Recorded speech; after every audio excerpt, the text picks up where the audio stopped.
औत्सुक्यमोहारतिदानि जघान यो पूर्ववैत्याय नमोऽस्तु तस्मै.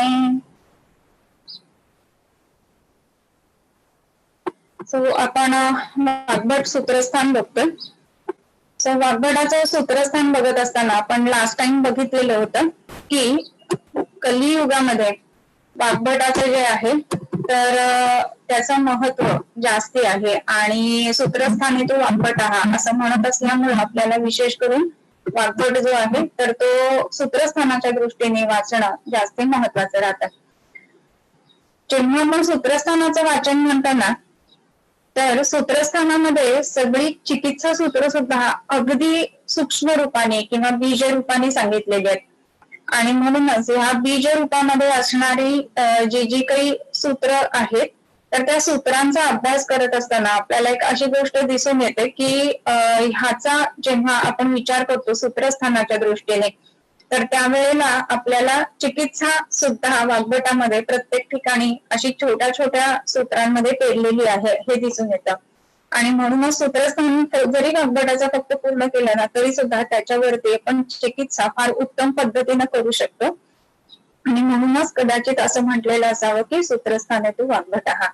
आता सूत्रस्थान म्हणत असताना आपल्याला वेगवेगळ्या गोष्टी किंवा वेगवेगळे सूत्र किंवा ज्याला आपण प्रिन्सिपल्स ज्याला म्हणतो की त्या शास्त्राचं निर्दिष्ट केलेल्या गोष्टी ह्या सर्व गोष्टी जेव्हा आपण बघत असतो ना तर त्यावेळेला त्याला आपण सूत्र असं म्हणणार आणि हे सूत्र जे आहे किंवा प्रत्येक गोष्ट की जी चिकित्सेच्या दृष्टीने महत्वाची आहे तर त्याचा उल्लेख जो आहे ना तर तो आपण ह्या सूत्रस्थानामध्ये विशेषत्वाने बघतो.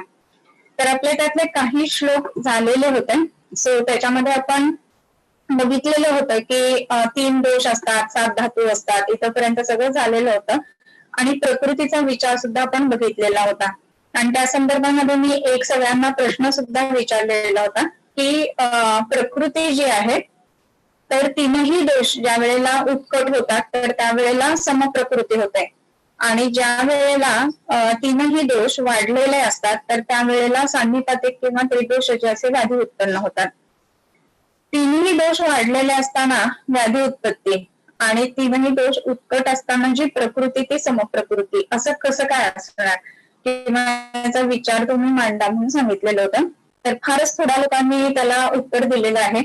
कदाचित खूप मोठा 7 दिवसांचा कालावधी याच्यामध्ये गेलाय तो त्याच्यामुळे कदाचित ही गोष्ट झाली असावी आणि म्हणून मला असं वाटतं की अजून 1-2 दिवस ह्याच्यासाठी जे आहेत ना ते मी तुम्हाला विचार करायला अजून देते. खूप साधं आणि सिंपल उत्तर आहे बरं का खरं म्हणजे, परंतु त्याचा विचार व्हायला पाहिजे आणि 1-2 दिवसांमध्ये त्याचा विचार करून तुम्ही मला ग्रुपवरती त्याची उत्तरं पाठवायची आहेत. ग्रुप जे आहेत ना ते ह्या चर्चांसाठी आहेत आणि त्याच्यानुसार तुम्ही जर का ते पाठवलं तर मग आपण त्याच्यावरती आणखी उहापोह करता येईल. अदरवाईज 2 दिवसांमध्ये मी त्याचं उत्तर तुम्हाला ह्याच्यावरती ग्रुपमध्ये देईनच. ओके, त्याप्रमाणे आपण हे प्रकृतीचं बघितलेलं, त्याच्यानंतर आपण 3ही दोषांचे गुण बघितलेले आणि संसर्ग सन्निपातश्च तद्वित्री क्षयकोपतः इथपर्यंत आपलं झालेलं होतं. याच्या नंतरचा जो श्लोक आहे त्याच्यामध्ये रसाश्रम मांस मेदोसी मज्ज शुक्र आणि धातवः सप्तदोषाः मलामूत्र शकृत स्वेदादयोपीच. रस, अश्रुक, मांस, मेद, अस्थि, मज्जा, शुक्र हे 7 धातू सांगितलेले आहेत. आणखीन काय तर सप्तदोषाः हे जे आहेत ना धातू तर तेच 7 दूष्य आहेत आणि मलाह मूत्र शकृत स्वेद आदयः अपीच. आणखीन काय आहे तर मलाहाच दुष्याः असं म्हणजे कसं की 7 धातवः. ओके, हा एक झालं. त्याच्यानंतर मूत्र शकृत स्वेदादयाः अपि मलाह म्हणजे काय रस, रक्त, मांस, मेद, अस्थि, मज्जा आणि शुक्र हे 7 धातू आहेत. मूत्र शकृत स्वेद आदयः. आदयः म्हणजे काय तर त्याच्यातले वेगवेगळे मल आले म्हणजे कुठले तर मूत्र आणि पुरुष आपण हे बघतो की घनमल आणि किट्टमल जे अन्नपचनातून तयार होतात ते आणि स्वेदादयः असं म्हणत असताना जे जे धातूंचे मल आहेत ना ते सगळे त्याच्यामध्ये गृहीत धरायला हवेत. मग धातूंचे मल कुठले तर ते तुम्हाला माहिती आहेत बरोबर की मग इथे स्वेदच का घेतला, रसाचा, रक्ताचा मल असं का नाही घेतला. कफपित्तम मला खेशू प्रस्वेदो नखरोमच स्नेहोक्षेत्वक विषामोजो धातूनाम क्रमशः मलाहा, हे सगळ्यांना माहिती असणार आहे. परंतु रसाचा मल कफ, रक्ताचा मल पित्त हे घेतलेले नाहीये. मांसाचा मल खाणी असं म्हटलेलं आहे, मग डायरेक्ट स्वेदावरती मेदावरती आले ते. तर असं का आलंय असावेत? तर मूत्र आणि शकृत हे जे आहेत ते दृश्य मल आहेत, आणि धातू जे आहेत तर त्यांचे जे मल आहेत ना, तर त्याच्यापैकी स्वेद जो आहे ना, तर तो सुद्धा दृश्य मल आहे. आणि कदाचित म्हणूनच स्वेदादया असं म्हणत असताना स्वेदादी हे जे काही मल आहेत तर त्यांचा म्हणजेच धातू मलांचा सुद्धा ह्याच्यामध्ये विचार करावा असं म्हणून त्यांनी सांगून ठेवलेलं आहे. आणि म्हणूनच काय तर हे तीन म्हणजे मूत्र, शकृत आणि स्वेद आदी जे काही मल आहेत ते, आणि रस इत्यादी जे धातू आहेत ते, हेच सांगितलं. पण ते काय आहे तर सप्त दुःशाहा असा एक शब्द त्याच्यामध्ये मध्येच रचलेला आहे. जे धातू सांगून झाल्यानंतर दुःशाहा आणि मलाहा आणि मग कोणते मल ते सांगितलेलं आहे. तर दुःशाहा असं म्हणत असताना आपल्याला हे माहितीये की जे दुष्ट होतात तर ती दुष्य, आणि दुष्टी कर्तृत्वात दोषाहा, जे दुष्ट करतात ते दोष, आणि जे दुष्ट होतात ते दुष्य. बरोबर. मग दुष्ट करणारे कोण आहेत तर वात, पित्त, कफ हे तीन दोष आहेत. राईट. आणि मग दुष्य कोणते कोणते आहेत तर दुष्य कोणते आहेत तर त्याच्यामध्ये हे 7 धातू आणि हे सगळे जे मल सांगितलेले आहेत ते सुद्धा जे आहेत ती दुष्य आहेत. आणि म्हणून मलाहा, मूत्र, शकृत, स्वेदादया अपीच, अपीच म्हटलंय त्याचं कारण तेच आहे. अपी म्हणजे काय? सुद्धा, म्हणजे 7 धातू आणि मल सुद्धा दुष्य आहेत. दोषांचा विचार हा एवढा का महत्वाचा? तर आपण आता जस्ट बघितलं की सूत्रस्थाने वाग्भट असं म्हटलेलं आहे, आणि वाग्भट सूत्रस्थानामध्ये चिकित्सेची बीज सांगून ठेवतो.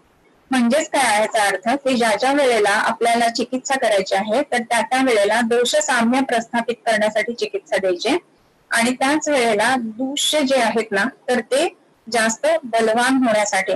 दूष्य जे आहेत ना म्हणजे शरीरातले धातू आणि मल ही जर बलवान असतील तर शरीराचं धारण होतं, आणि ते असल्यामुळं हे दूष्य जे आहेत तर तिथे ख वैगुण्य, स्थानसंशय ह्या गोष्टी होऊ नयेत, आणि ह्या दृष्टिकोनातनं ही दूष्य महत्वाची राहतात. आणि म्हणून आपण बघतोय की वाग्भटाच्या सूत्रस्थानामध्येच बऱ्याच गोष्टींची बीजसूत्र चिकित्सेची सांगितलेली आहेत. थोडक्यात काय? रसासृक मांस मेदोस्थी मज्ज शुक्र आणि धातवाहा सप्त दूषाहा मला मूत्र शकृत स्वेदा दयोपीच्या. आणखीन एक सिद्धांत चिकित्सेचा इथे सांगितलेला आहे. कोणता सिद्धांत तर वृद्धी समान सर्वेषां विपरीतैर विपर्ययः. सामान्य वृद्धी सिद्धांत आपल्याला सगळ्यांना माहित असतं, किंवा सामान्य विशेष सिद्धांत ज्याला चरकाचार्यांनी म्हटलेला आहे. सामान्य विशेष सिद्धांत आणि सामान्य वृद्धी सिद्धांत म्हणजे काय तर सामान्य आणि विशेष, आणि विपरीतही विपर्यय ह्याच्यामध्ये विशेष सांगितलेला आहे. मग आता वृद्धी ही समानही सर्वेषां, सर्वेषां म्हणजे सर्व गोष्टींची वृद्धी ही समानही भवती, भवती हा त्याच्यातला अनुक्त धातू आहे. तर सर्व गोष्टींची वृद्धी जी आहे ती समान गोष्टींनी होते. आपण बऱ्याच वेळेला चिकित्सेच्या दृष्टिकोनातून सुद्धा बघत असतो, किंवा पेपरमध्ये लिहिण्याच्या दृष्टीने महत्वाचा शब्द किंवा महत्वाचं सूत्र म्हणून हे बऱ्याच वेळेला पडत असतं की सामान्य विषय सिद्धांत सांगा, किंवा वृद्धी समान सर्वेषां एक्सप्लेन करा ह्या दृष्टीने. तर वृद्धी ही समानही सर्वेषां इथपर्यंत आधी आपण बघूयात. तर वृद्धी म्हणत असताना कुठल्याही शरीरामधला भावपदार्थ जो वाढणार आहे किंवा वाढ त्याची होणार आहे तर ती कशामुळे होते तर समान गुणांनी त्याची वृद्धी होते. म्हणजे सामान्यत्व जे आहे ना तर ते कोणतं कोणतं सामान्यत्व आहे तर 3 लेवलवरती ह्या गोष्टी धरायला हव्यात. एक म्हणजे द्रव्य सामान्य, त्याच्यानंतर गुणसामान्य आणि कर्मसामान्य. मग आता द्रव्य सामान्य सगळ्यांना माहित असतं की मांसाद मांसम मांसेन समृद्धत्वात विशेषतः, याचं सूत्र इथे सांगून ठेवलंय. कळलं लक्षात? म्हणजे आता जे आपण म्हटलं ना की पहिलाच अध्याय बरं का, म्हणजे अजून सुरुवातच होती आपली वाचनाची, आणि तरी सुद्धा एवढं मोठं चिकित्सा सूत्र याच्यामध्ये सांगून ठेवलेलं आहे. याचा अर्थ काय तर मांसाद मांसम मांसेन समृद्धत्वात विशेषतः राजयक्ष्माच्या चिकित्सेमध्ये सांगितलेलं आहे की मांस खाणाऱ्या प्राण्यांचं मांस राजयक्ष्मी मनुष्याला द्यावं, त्यांनी काय होईल तर त्याच्या मांसाचं बल वाढेल त्याच्यासाठी. मग मांस खाणाऱ्या प्राण्यांचं मांस का द्यावं तर मांस खाणारा जो प्राणी असतो त्याचा धात्वग्नी जो आहे मांसाचा तर तो उत्तम अवस्थेमध्ये असतो, आणि म्हणून मांस खाणाऱ्या प्राण्यांचं जर मांस खाल्लं तर पचवलेलं मांस जर का पुन्हा खाल्लं गेलं तर त्याचा पुन्हा म्हणजे राजलक्ष्मी मनुष्याने खाल्लं गेलं तर त्याचा परिणाम शरीरामधला मांस धातू वाढण्याच्या दृष्टीने लवकर परिणाम येईल आणि म्हणून मांसाद मांसम मांसेना. आपल्याला ही गोष्ट माहिती आहे. म्हणजेच काय तर शरीरामध्ये जर का मांसाची वृद्धी व्हायची असेल तर मांस खावा. शरीरामध्ये रसाची वृद्धी करायची असेल तर रसप्रधान म्हणजे जशी दूध तर त्याप्रमाणे द्रव्य घ्यावीत. त्याच्यानंतर रक्त जर का शरीरामध्ये वाढवायचं आहे तर रक्तप्रधान असणाऱ्या गोष्टी तर त्या गोष्टी सेवन करायला घ्याव्यात किंवा साक्षात द्रव्य जेव्हा आपण म्हणतो द्रव्य सामान्य त्यावेळेला आपण हेही बघतो की युद्धात वगैरे ज्या वेळेला रक्तक्षय होत असे तर त्यावेळेला रक्तपान किंवा रक्तबस्ती या गोष्टींचे उल्लेख आलेले आहेत. आणि म्हणून ते कसं केलं जायचं तर मोस्टली म्हणजे बोकड जे असतं तर त्याचं जे रक्त असतं त्याचे वस्त्र स्टराईल करून व्यवस्थित ते प्रिझर्व केले जायचे. ते पाण्यामध्ये उकळून ते बस्तीमध्ये वापरले जायचे आणि अशा पद्धतीने जेव्हा दिलं जातं ना तर त्यावेळेला रक्त वाढण्यासाठी त्याचा उपयोग चांगला होतो. आपण एरवी सुद्धा बघतो की आता सध्या समजा आपल्याला ह्या गोष्टी रोजच्या रोज बस्ती करत असताना रक्त अन्न किंवा अजा जे आहे त्याचं शोणित ज्याला आपण म्हणतो ते अन्न शक्य नसेल तर मग आपण काय करतो तर त्याचं सिद्धघृत तयार करून देतो. आणि सिद्धघृत जर का आपण बस्तीमध्ये वापरलं ना तरी सुद्धा असं दिसतं की आपल्याला रक्त शरीरामध्ये रक्ताल्पता जी आहे ती कमी होते आणि रक्त वाढतंय हे दिसतं. म्हणजे हे झालं साक्षात द्रव्य सामान्य. मग त्याचप्रमाणे इतर सुद्धा आहे की अस्थि सामान्य. मग अस्थि सामान्य बघत असताना शरीरामधला अस्थि धातू आपल्याला वर्धन करायचा आहे. म्हणजे जसं ह्याच्यामध्ये ज्याला आपण हे म्हणतो की 1 वर्षामध्ये जी मुलं पादाभ्याम येऊन गच्छती तर त्याच्यामध्ये काय आहे तर शरीरामध्ये अस्थि धातूचं धारण म्हणजे इरेक्ट पोस्चर त्या बाळाला न मिळणं ही गोष्ट घडत नसते आणि ती गोष्ट घडावी तर धारण हे शरीराचं काम आहे. इरेक्ट पोस्चर शरीराचं धारण करणं हे कुणाचं काम आहे तर अस्थिचं काम आहे. मग हे अस्थिचं काम नीट होत नाहीये तर मग काय द्यायला पाहिजे त्याला अस्थि द्यायला पाहिजे. मग अस्थि कुठे कुठे अवस्थित आहे तर एकतर अजास्थी भस्म वापरलं जातं त्याच्यासाठी. दुसरी गोष्ट म्हणजे मृगशृंग वापरलं जायचं. पूर्वीच्या घरांमध्ये ना सांबार शिंग असायचं तर ते उगाळून ते बाळाला दिलं जायचं. तर शृंग नख केश आणि अस्थि यांच्यामध्ये अस्थीचा भाग आहे तर त्याच्यामुळे ह्या गोष्टी द्रव्य सामान्यासाठी म्हणजे शरीरातला अस्थिभाव वाढवण्यासाठी म्हणून ह्या दिल्या जातात. हे जर का आपण अजून निसर्गामध्ये बघितलं ना तर अस्थि आपल्याला कुठे कुठे दिसतो तर समुद्र पंचक आपण जे वापरतो की शंख शौक्तिक प्रवाळ कपर्दिक मौक्तिक ह्या ज्या काही गोष्टी वापरतो ना तर ते काय आहेत तर त्या प्राण्यांची ती घरं आहेत. शंख हे त्या प्राण्याचं घर आहे, शौक्तिक त्या प्राण्याचं घर आहे, ऑयस्टर पर्ल वगैरे ज्याला म्हणतो त्याला मोती त्याचं घर आहे, मुक्ता शुक्ती ही सुद्धा वापरली जाते. तर ही जी द्रव्य आहेत ना तर ती त्याला धारण करणारी त्या प्राण्याचं धारण करणारी आहेत आणि म्हणून अस्थि ज्याला एक्झोस्केलेटन म्हणतो असा अर्थ त्याचा आपण घेऊ शकतो. आणि म्हणूनच ह्या अस्थीची वृद्धी करण्यासाठी शंख शौक्तिक कपर्दिक ह्या गोष्टींचा सुद्धा खूप चांगला उपयोग होत असतो. त्याच्यानंतर मज्जा असं म्हटलं तर मज्जा मजना असं म्हटलं जातं. म्हणजे काय तर मज्जा वाढवायची असेल तर मज्जेनेच मज्जा वाढत असते. पण ही मज्जा आपण कुठून कुठून घेऊ शकतो तर आपण हे बघत असतो की मज्जा तेल वगैरे करणं तर त्याच्यासाठी आपण बघत असतो. हे मज्जा तेल जे आहे तर ते बनवत असताना आपण कसं बनवतोय तर मज्जा तेल बनवताना ते तेलामध्ये ह्याचे जे अजास्थी असतात लॉंग बोन्स असतात ती आणून ती सिद्ध करणं. तर ह्या पद्धतीनं आपण बस्तीमध्ये हे मज्जा तेल वापरू शकतो. आणखीन एक गोष्ट आहे की जे नॉनव्हेज खाणारे लोक असतात तर त्यांच्यामध्ये विशेष करून अज म्हणजे बोकडाचा जो ब्रेन असतो ना तो बरेच लोक आवडीने खात असतात. तर हे सुद्धा एक मज्जा वृद्धीच्या साठी आपण सांगू शकतो. किंवा ज्या ज्या पेशंट्सना जसे याचे पेशंट्स असतात पॅरालिसिसचे वगैरे पेशंट असतात तर त्या पेशंट्स मध्ये मज्जा वृद्धीच्या दृष्टीने हे बकरीचा जो मेंदू असतो तर तो आपण पेशंटला खायला घालू शकतो किंवा पेशंट जर खात असेल तर त्याला आपण ऍडवाइस करू शकतो.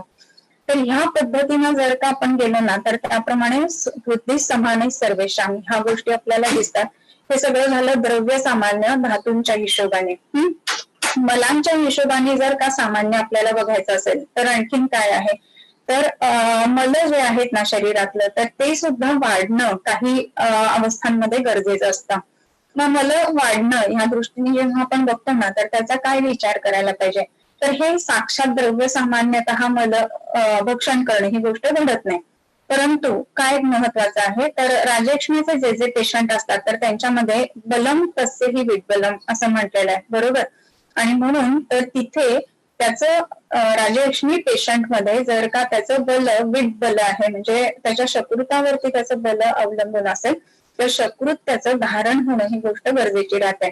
मग त्याच्यासाठी काय वापरावं, तर जे उडीद आणि चवळी ह्या ज्या दोन गोष्टी आहेत ना तर त्या शकृत वाढवणाऱ्या आहेत. आणि म्हणून अग्निदोहन जेव्हा जेव्हा पेशंटला आपण उडीद आणि चवळी ह्या गोष्टी देऊ ना तर त्यावेळेला त्याच्या मलाचं धारण होणं ही गोष्ट घडू शकत असते. तर त्या दृष्टीने आपल्याला बघता येतं की समान गोष्टींनी शरीरातल्या समान गोष्टींची वृद्धी होते. आपण दृश्य म्हणजे धातूंचं बघितलं, मलांचं बघितलं, त्याचप्रमाणे दोषांची सुद्धा गोष्ट बघायला पाहिजे हेतूंच्या स्वरूपामध्ये. कारण दोष ज्या वेळेला वृद्ध अवस्थेमध्ये किंवा वाढलेल्या अवस्थेमध्ये असतील तर त्यावेळेला काय होतं तर दोष जो आहे तो जो वाढलेला दोष आहे तो ती लक्षणं उत्पन्न करतो. म्हणजेच आता समजा पेशंट आहे आपल्याकडे आणि कफवृद्धीची लक्षणं दिसतात तर आपण विचारतो त्यांनी पेशंटला की केळी, पेरू, चिक्कू ह्यापैकी काही खाल्लं होतं का, तर हे झालं द्रव्य सामान्याच्या दृष्टीने. कारण साक्षात कफकर अशी ही द्रव्य आहेत आणि म्हणून द्रव्य सामान्य जे आहे तर ते द्रव्य सामान्य दोषांच्या दृष्टीने, धातूंच्या दृष्टीने आणि मलांच्या दृष्टीने असं बघायला पाहिजे. पित्तकरत्व असणाऱ्या ज्या ज्या गोष्टी आहेत म्हणजे आता साक्षात आपण काही गोष्टी ज्या वापरत असतो की मरीच आहे किंवा शुंठी आहे तर ह्या गोष्टी ज्या आहेत त्या अग्नी वाढवणाऱ्या आहेत आणि अग्नी वाढवत असताना त्यातलं द्रवत्व अग्नीचं वाढवणं आणि अग्नीचं तीक्ष्णत्व वाढवणं ह्या दोन वेगवेगळ्या गोष्टी त्याच्यामध्ये घडत असतात. सो त्या दृष्टीने त्याचा विचार करायला पाहिजे. तिसरी महत्वाची गोष्ट वाताच्या संदर्भामध्ये हेतू म्हणून आपण बघत असताना पेशंटला आपण बऱ्याचदा मटकी, छोले, वाटाणे, वाल हे जे 4 वातकर द्रव्य आहेत तर ते विचारत असतो. सो त्या दृष्टीने हेतू स्वरूपामध्ये बघत असताना वृद्धी समाने सर्वेशाम ह्या ज्या गोष्टी आहेत ना त्या महत्वाच्या राहतात. आता हे सगळं जे काही आपण बघितलं ना ते द्रव्य सामान्य म्हणून बघितलं. मग द्रव्य सामान्य दुसरं जे आहे ते कर्मसामान्य. कर्मसामान्य म्हणजे काय, तर शरीरामधली जी क्रिया आहे तर त्या सदृश क्रिया जी काही बाहेर घडते तर ते झालं कर्मसामान्य, राईट. म्हणजे काय, उदाहरणार्थ की समजा आपल्याला एखादी गोष्ट शरीरामध्ये करून घ्यायची आहे तर ती कशा पद्धतीने आपण करून घेणार. एक स्त्री रोगातलं उदाहरण सांगते. तर त्याच्यामध्ये बेसिकली कसं आहे की विशिष्ट वेळेला आर्तव तयार होणं ही गोष्ट गरजेची आहे. फॉलिकल जे आहे ते ग्रो होऊन त्याचा एक मॅक्झिमम साईज रीच करतं 18 ते 20 ml मॅक्झिमम आणि ते झाल्यानंतर ते रप्चर होणं गरजेचं आहे, बरोबर. पण जर का हे फॉलिकल रप्चर होत नसेल, रप्चर म्हणून ह्याचा अर्थ काय तर विस्फोट होणं, राईट. सो विस्फोट करणारी जी जी द्रव्य आहेत ती जर आपण शरीरामध्ये त्या काळामध्ये वापरली तर ओव्युलेशनला मदत होत असते. हे जे झालं ना तर ते कर्मसामान्य आहे. म्हणजे द्रव्य कुठली तर विस्फोटक काय आहे तर मरीच विस्फोटक आहे. सो त्या काळामध्ये थोड्या प्रमाणामध्ये मरीच वापरणं हे जर केलं तर विस्फोट होतो. त्याच्यानंतर जी जी फ्रुट्स डिहाईस होतात ना म्हणजे दोन भाग होऊन जे डिहाईस होऊन त्याचे डिस्पर्सल ऑफ सीड्स होतात असं जे आहे ना तर ती सगळी द्रव्य सामान्य कर्मसामान्य ह्या भागामध्ये आपण वापरू शकत असतो. सो जे जे डिस्पर्सल ऑफ सीड करतोय कन्व्हे करणं नाही बरं का, म्हणजे एखादं फळ फुटतं आणि फुटल्यानंतर त्याचे सीड एकदम सगळीकडे पसरतात. तर ह्यामध्ये सुद्धा कसं आहे की ओव्युलेशन मध्ये ते फॉलिकल जे आहे ते बाहेर पडतं म्हणजे बीज बाहेर पडतं, राईट. तो असं करणं निसर्गामध्ये कोण करताय तर फळांमधून या पद्धतीनं गोष्टी बाहेर पडत असतात. तर जी जी डिहाईस होणारी फ्रुट्स आहेत ना मग त्याच्यामध्ये शेवगा सुद्धा येतो. शेवगा 3 याच्यामध्ये जो डिहाईस होतो ज्याला आपण श्वेतमरीच म्हणतो आणि तो शेवगा सुद्धा ओव्युलेशन करण्याच्या दृष्टीने मदत करत असतो. सो आपण ज्या ज्या वेळेला द्रव्यांचा अभ्यास करतो ना तर त्या वेळेला ह्या द्रव्यांचा अभ्यास करताना आपण ह्या सुद्धा गोष्टी बघायला पाहिजेत की हे फ्रूट कसं आहे, त्याचा आकार कसा आहे, त्याच्यानंतर त्याचं शरीरामधलं साधर्म्य कोणतं आहे का, त्याच्यानंतर त्याचं काम करण्याची पद्धती कुठली आहे, ते डिहाईस कसं होतंय, डिहाईस होत नसेल तर त्याचा जो आतला जो सीड आहे तर तो कशा पद्धतीचा आहे, कुठल्या आकाराचा आहे. तर ह्या सगळ्या गोष्टींना सुद्धा खूप महत्व येत असतं. ज्या वेळेला आपण वृद्धी समाने सर्वेशाम असं म्हणतो त्यावेळेला. हे झालं कर्मसामान्याच्या बाबतीत. आता हे एक मी सांगितलं कर्म, ह्याच पद्धतीनं वेगवेगळ्या पद्धतीच्या कर्मांचा सुद्धा आपण शरीरामधला विचार करू शकतो. म्हणजे निसर्गामध्ये आपण उघड्या डोळ्याने जर बघितलं ना तर अशी वेगवेगळी कर्म आपल्याला दिसते की ज्याच्यामुळे आपल्याला शरीरामधले बदल सुद्धा समजत असतात. म्हणजे कसे की आता ज्या वेळेला वटप्ररोह आपण ज्याला म्हणतो की वड जो आहे तर त्याच्या पारंब्या ज्या आहेत तर त्याची जी छोटी छोटी मुळं असतात शेवटची, तर वटप्ररोह जे आहेत ना तर त्याचं गामित्व नेहमी जमिनीकडे आहे, बरोबर.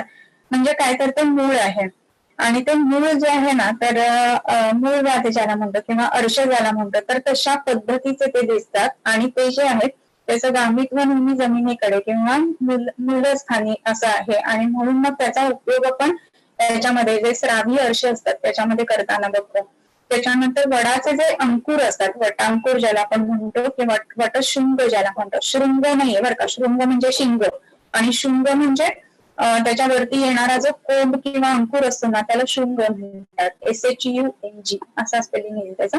तर हे वटशृंग जे आहेत ना तर त्याच्यापासून नवीन पान उत्पन्न होणार आहे, तर नवीन गोष्ट जिथे जिथे उत्पन्न करायची आहे तर त्या ठिकाणी आपल्याला हे अंकुर वापरता येत असतात. सो ह्या पद्धतीने आपण वृद्धी समाने सर्वेषां ह्याचा विचार नक्की करायला पाहिजे. तर हे जे झालं ना तर ते कर्मसामान्याच्या बाबतीमध्ये सांगितलं. आणि जे तिसरं आहे तर ते गुणसामान्य म्हणून आपण बघायला पाहिजे. तर गुणसामान्याचा विचार करत असताना मग अशी जसं म्हटलं की अग्निदीपन करण्यासाठी तीक्ष्ण गुणांनी अग्निदीपन करणं तर मग मरीच उपयोगी होईल. तिथे तीक्ष्ण गुणांनी आपल्याला अग्नी वाढवायचा आहे तर तिथे आपल्याला शुंठी उपयोगी होईल. अशी जी जी कुठली तीक्ष्ण गुणांची द्रव्य आहेत तर ती अग्नी वाढवण्यासाठी काम करतील. आता ह्याच्यात आणखी अंशांश विचार जर आपल्याला करायचा झाला तर वचा सुद्धा तीक्ष्ण आहे आणि वचा मेघ्य आहे, तर मेधाग्नी वाढवायचा जर असेल ना तर वचेचा जास्त उपयोग होईल. तर ह्या पद्धतीने विचार करायला पाहिजे. त्याच्यानंतर रस आहे, रसधातू आहे. रसाचा जर धातुअग्नी वाढवायचा असेल तर रसाकडे गामित्व असणारी परंतु त्याच्यामध्ये तिक्तरस, अनुरस किंवा ह्या गोष्टी असणारी म्हणजे तीक्ष्णत्व थोडंसं असणारी किंवा पाचन करणारी अशी असणारी जशी गुळवेल आहे, तर अशा गोष्टींचा आपल्याला विचार करावा लागतो. आणि म्हणून गुणसामान्याचा विचार करत असताना कुठल्या गुणांनी शरीरामध्ये काम करून हवं आहे तर त्याच्यानुसार आपण ते द्रव्य चूज करू शकत असतो. काही वेळेला आता समजा शरीरामध्ये बृहत्व आणायचं आहे तर बृहत्व म्हणजे शरीर मोठं करायचंय, वर्धमान करायचंय, तर असं करण्यासाठी आपल्याला कुठल्या गुणाची गरज आहे तर गुरु आणि मंद या दोन गुणांची गरज असते. मंदो यात्रा करस्मृतः असं म्हटलेलं आहे आणि म्हणून शरीरामध्ये गुरु आणि मंद असा जर का गुण आणायचा असेल ना तर आपल्याला शतावरी, अश्वगंधा, भुईफळा अशी द्रव्य उपयोगी पडतात. आणखीन एक गुणांच्या संदर्भामध्ये मला अजून एक सांगावं असं वाटतं की पंचमहाभूतांचा जो उत्पत्ती समवाय आहे तर त्याचा सुद्धा पण याच्यामध्ये विचार करायला पाहिजे. म्हणजे काय तर सर्वसाधारणतः एखादं द्रव्य बघितल्यानंतर हे कुठल्या महाभूताचं द्रव्य आहे तर ह्याचं आपण अनालिसिस करायला पाहिजे. म्हणजे कसं की जी जी द्रव्य कंद स्वरूपामध्ये असतात ना, म्हणजे शतावरीचे कंद असतात, त्याच्यानंतर गाजर इव्हन कंद आहे, त्याच्यानंतर बटाटे कंद आहेत, ते स्टेमचं असलं तरी सुद्धा आपल्याला ते बोटॅनिकल माहित असतं, पण जमिनीच्या खाली कोहळा, भुईकोहळा ह्या गोष्टी ज्या आहेत ते कंद स्वरूपामध्ये येतात. तर हे जे आहेत ना भूमीच्या खालती येणाऱ्या गोष्टी तर हे सर्वसाधारणतः पृथ्वी आणि आप महाभूत प्रधान राहतात. जी द्रव्य कधीच म्हणजे कुठलाही ऊन वारा पाऊस आला तरी सुद्धा त्यांचं धारण क्षमता चांगली असते, जमिनीतनं उन्मळून पडत नाही, ती पृथ्वी महाभूताची झाडं असतात जनरली.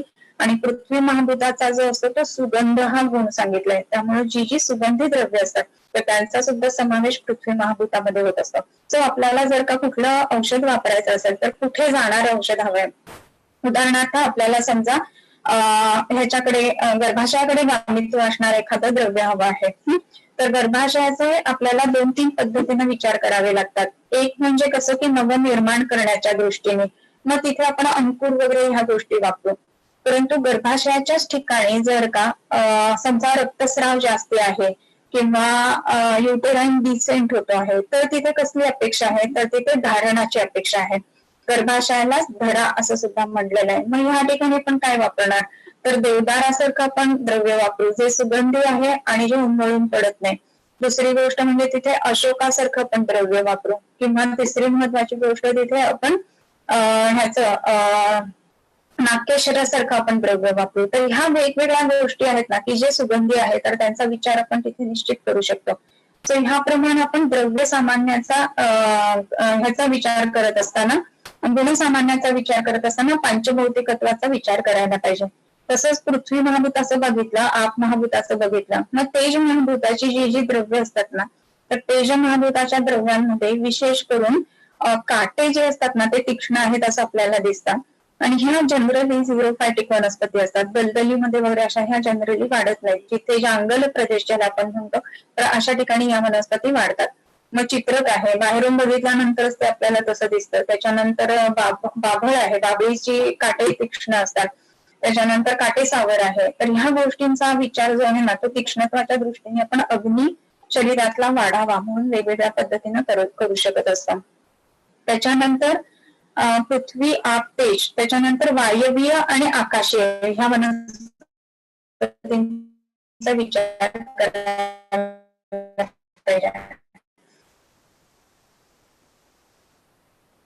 ज्या वनस्पती खूप भरभर पसरतात ना तर वा गतिगंध योग इथे ह्या कॅटेगरीमध्ये बऱ्याच वेळेला येत असतात. मग हे वायवीय आणि आकाशीय वेगळं वेगळं कसं ठरवायचं किंवा काढायचं.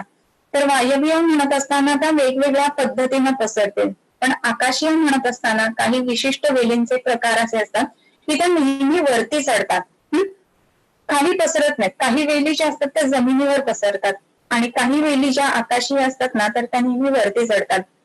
जशी गुलवेल नेहमी वरती चढते किंवा वरधारा म्हणजे बुद्ध दारू वरती चढते. तर ह्या पद्धतीच्या ज्या वेली आहेत ना तर त्यांचा आकाशीय म्हणून विचार करायला पाहिजे. आणि मग आपल्याला शरीरामध्ये आकाशीय महाभूत वाढवायचं असेल तर आपण त्या पद्धतीनं आकाशीय द्रव्य आपण वापरू शकत असतो, वेगवेगळ्या वेली आपण वापरू शकत असतो. सो ह्या दृष्टीने पंचमहाभूतांचा निसर्गातल्या आणि शरीरातला आपण नक्की विचार करायला पाहिजे. या द्रव्यगुणाचा अभ्यास करताना रसवीर्य विपाक ह्या गोष्टी महत्वाच्या आहेच आहेत, मी काय नाही म्हणत नाहीये. परंतु फक्त रसवीर्य विपाक ज्या वेळेला आपण बघू तर अनेक द्रव्यांचे रसवीर्य विपाक आपल्याला सेम दिसतात, परंतु त्याचं काम वेगवेगळं, त्याचं पंचमहाभूत संघटन, त्याचे गुरुवादी गुण ह्या सगळ्या गोष्टींचा विचार आपण तिथे करावा लागतो. अन्यथा सगळी जे रसवीर्य विपाक सेम असणारे द्रव्य ना त्यांनी शरीरामध्ये सेम काम केलं असतं. तसं होतं का तर होत नाही. आणि म्हणूनच हे महत्वाचं आहे की आपण त्याच्या वनस्पतीच्या पंचमहाभौतिक संघटनाचा सुद्धा नक्की विचार करायला पाहिजे. याच्यासाठी दातारशास्त्रींची पुस्तकं खूप छान आहेत, तर ती पण एकदा वाचून घ्या. त्याच्यामध्ये एक पुस्तक आहे की वनस्पतींचे स्वभाव अर्थात द्रव्य गुणशास्त्र अशा नावाचे एक पुस्तक आहे. तर ते दातारशास्त्रींचं तुम्ही नक्की वाचून घ्या. म्हणजे आपल्याला द्रव्य बघितल्यानंतर हे काय शरीरात काम करेल ह्या गोष्टीचा एक अंदाज लागू शकत असतो. त्याच्यासाठी आपल्याला याचा उपयोग होत असतो. सो एवढं सारं जे काही विवेचन झालं द्रव्य गुण आणि कर्म ह्याच्यावर सामान्य सांगत असताना म्हणजे समानता सांगत असताना अर्ध्या श्लोकामध्ये केवळ वृद्धी समाने सर्वेशाम इथपर्यंत आपलं हे विवेचन झालं. मग अर्धा श्लोक जो उरतो, अर्धा चरण जो उरतो तर त्याच्यामध्ये विपरीत विपर्याय हा म्हणजे काय, विपरीत गुणांनी ऱ्हासवेतर विशेषश्च असं चरकाचार्यांनी म्हटलेलं आहे. विपरीतही ह्याच्या विपरीत म्हणजे समानाच्या पेक्षा विरुद्ध असं जे काय असेल त्यांनी काय होतं तर विपर्यय होतं, म्हणजे विरुद्ध कर्म शरीरामध्ये होतं. म्हणजे काय तर समजा आपण शरीरामध्ये आता द्रव्य सामान्याच्या दृष्टीने आपण विचार करू. समजा तर शरीर एकदम हलकं झालंय, कृश झालाय, तर कोवळा कसा आहे द्रव्याच्या दृष्टीने आपण बघू तर तो बलकी आहे. तर असं जर का खाल्लं गेलं तर शरीर जे आहे ते जड आणि बृहत्व असं होणार आहे. त्याच्यानंतर दुसरी महत्वाची गोष्ट म्हणजे शरीरामध्ये सामता खूप जास्त आहे. तर गुणाच्या दृष्टीने जेव्हा आपण विपरीताचा विचार करणार तर त्यावेळेला आम कसा आहे तर तो मंद आहे, शीत आहे, स्तंभ करणारा आहे. मग त्याच्या विरुद्ध गुणाचे म्हणजेच काय स्रोतशोधन करणारा, तीक्ष्ण गुणाचा आणि उष्ण गुणाचा असा असणारा जे जे द्रव्य आहे ते आपण वापरू शकतो. मग त्याच्यामध्ये पंचकोल जसं सुंठ, मिरे, पिंपळी, पिंपळमूळ आणि चवक, चित्रक या सगळ्या गोष्टी आपण त्याच्यामध्ये वापरत असतो.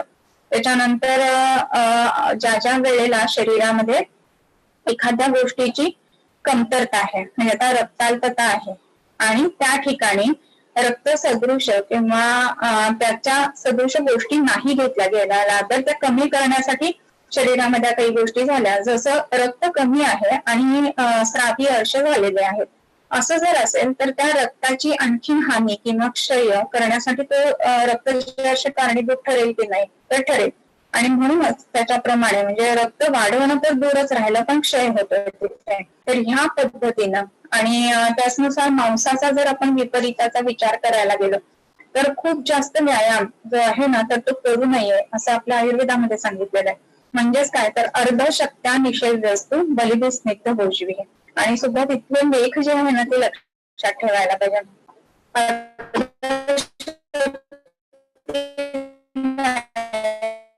करावा तुम्ही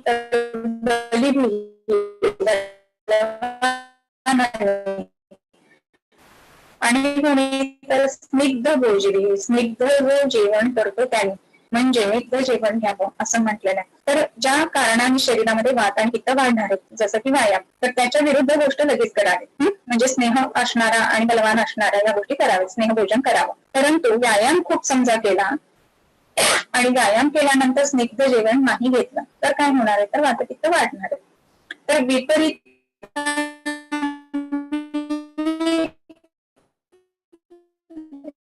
जी गोष्ट आहे ना तर ह्या गोष्टींनी त्याचा आपण विचार करायला पाहिजे. व्यायाम केला तर वातपित्त वाढणार म्हणजे विपरीत आणि त्रास होणार शरीराचा या पद्धतीने. तो बुद्धी समान सर्वेषां विपरीतैर विपर्ययः.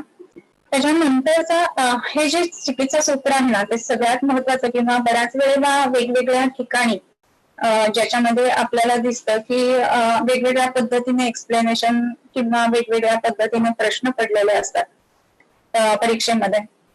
परीक्षेच्या प्रश्नांपेक्षा सुद्धा जास्त क्लिनिक मधले प्रश्न असतात ते महत्वाचे आणि परीक्षेतले आहेत महत्वाचे. ते चांगले सोडवले गेले तर क्लिनिक मधले प्रश्न चांगले सोडवता येतात. आणि त्या दृष्टीने हा जो श्लोक आहे की वृद्धी समान सर्वेषां विपरीत विपर्ययः एका चरणामध्ये बरं का म्हणजे एका फक्त ओळीमध्ये सांगितलेल्या अर्ध्या ह्या श्लोकामध्ये संपूर्ण चिकित्सा सूत्र त्याच्यामध्ये दडलेलं आहे. सो ह्या दृष्टीने ह्या चिकित्सा सूत्राचा आपण विचार करायला पाहिजे. त्याच्यानंतर रसा स्वाद्वम लवण तिक्तोषण कषायकाः षड्द्रव्यमाश्रितास्तेच यथापूर्वं बलावहाः कतनाद्या मारुतं घ्नन्ति त्रयस्तिक्तादय कफं कषाय तिक्त मधुराः पित्तम अन्ये तु पूर्वते. तुम्हाला आता वृद्धिक्षय सिद्धांत सांगितला आणि त्याच्यावरच अवलंबून हे पुढचं गुणांचं किंवा रसांचं विवेचन जे आहे ना तर ते इथे सांगितलेलं आहे.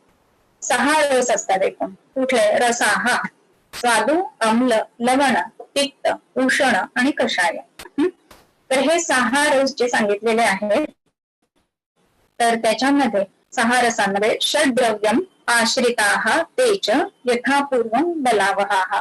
द्रव्यम आश्रिताः षड रसाः ते बलावहाः यथापूर्वं. म्हणजे काय, षट रसाः 6 रस आहेत ते कुठे आश्रित आहेत तर द्रव्यम आश्रिताः ते. आता इथे जे येतं ना तो द्रव्यगुणाचा मोठा प्रश्न असतो बरं का. म्हणजे काय की द्रव्य, गुण आणि कर्म ह्या 3 गोष्टींनी शरीरामध्ये काम चालतं. मग त्याच्यामधलं द्रव्य हे प्रधान आहे आणि त्याचं कारण सांगा असं नेहमी एक द्रव्य गुणाच्या सेकंड इयर आता थर्ड इयरला मला वाटतं तर त्या पद्धतीनं ते प्रश्न विचारला जातो की द्रव्य प्राधान्याचं कारण सांगा. तर द्रव्य प्राधान्य का तर षट द्रव्यम आश्रिताः तेच. रस आहेत का नाही तर ते एकट्याने काम करतील का. म्हणजे मी आता काहीतरी गोड खाल्लं असं मी म्हणेन पण गोड जे ते कुठल्या तरी पदार्थाला आश्रित असंच आहे नेहमी बरोबर. असं कधीच नाही होत की म्हणजे द्रव्य नाही आहे म्हणजे पदार्थ नाही आहे आणि नुसतंच गोड खाल्लं असं होऊ शकेल का तर नाहीच होणार आहे. आणि म्हणून गोड, लवण किंवा तिक्त, उष्ण, कषाय, आम्ल हे 6ही रस जे आहेत ना ते द्रव्याला आश्रय करून आहेत. आणि म्हणून तिथे एका श्लोकामध्ये सांगून ठेवलं की द्रव्यम आश्रिताः ते षड रसाः यथापूर्वं बलावहाः. म्हणजे अन्वय कसा लावायचा ह्याचा आणि ह्याच्यामध्ये अनुक्त जो धातू आहे म्हणजे क्रियापद किंवा वर्ब आहे ते असते असा. ह्याचा पूर्ण अन्वय कसा होईल तर स्वादू, आम्ल, लवण, तिक्त, उष्ण, कषायकाः षड रसाः द्रव्यम आश्रिताः ते च यथापूर्वं बलावहाः सन्ति. जे आहेत तर ते द्रव्याला आश्रित आहेत आणि ते यथापूर्व बलावह बल देणारे आहे. यथापूर्व म्हणजे काय, तो जास्त बल देईल. म्हणजे काय, तर मधुर रस आहे तो सगळ्यात जास्त बल देणारे, त्याच्यानंतर आम्ल रस बल देणारे शरीराला, त्याच्यानंतर लवण बल देणारे, त्याच्यानंतर तिक्त, त्याच्यानंतर उष्ण म्हणजे तुरट आणि कषाय, उष्ण आणि कषाय. उष्ण म्हणजे कटू ज्याला आपण म्हणतो, म्हणजे तिखट, आणि कषाय ह्या गोष्टी झाल्या. उष्ण म्हणजे तिखट बरं का. तर हे बल देणारे आहेत. म्हणजे काय, सगळ्यात कमी बल देणार कोण आहे, तर कषाय रस आहे. पण ह्याचा अर्थ तो बल काढून नाही येते बरं का, बल देतोच आहे. परंतु कसं आहे की त्याचं पुन्हा पंचमहाभूतांचं संघटन जे आहे ना त्याच्यावरती अवलंबून राहील की स्वादू, अम्ल, लवण, कषाय हे का कशा पद्धतीने काम करतात. तर स्वादू पुढच्या ह्याच्यात आलाय बरं का, ह्याला तंत्रयुक्ती असं म्हणतात. कशाला, तर आता स्वादू बलावह आहे सगळ्यात जास्ती, ही गोष्ट आपल्याला कळली. मग स्वादू रस म्हणजे गोड रस हा का बलावह आहे हे बघत असताना आपण त्याचं पांचभौतिक संघटन बघणार. पांचभौतिक संघटन आतापर्यंत आहे काय, तर नाहीये. पण पुढच्या अध्यायात दिले त्यांनी 10व्या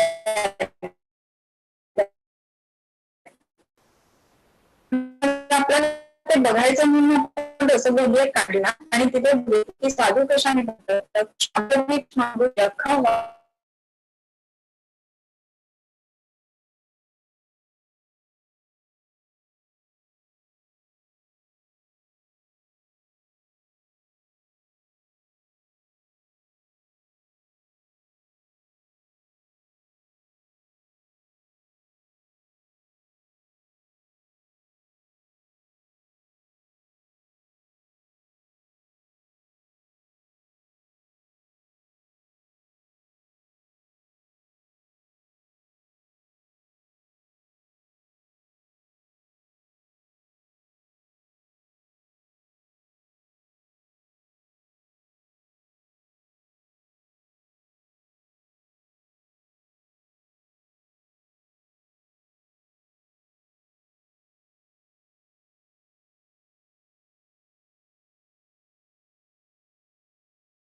ओके, आता येते, ऑडिबल आहे?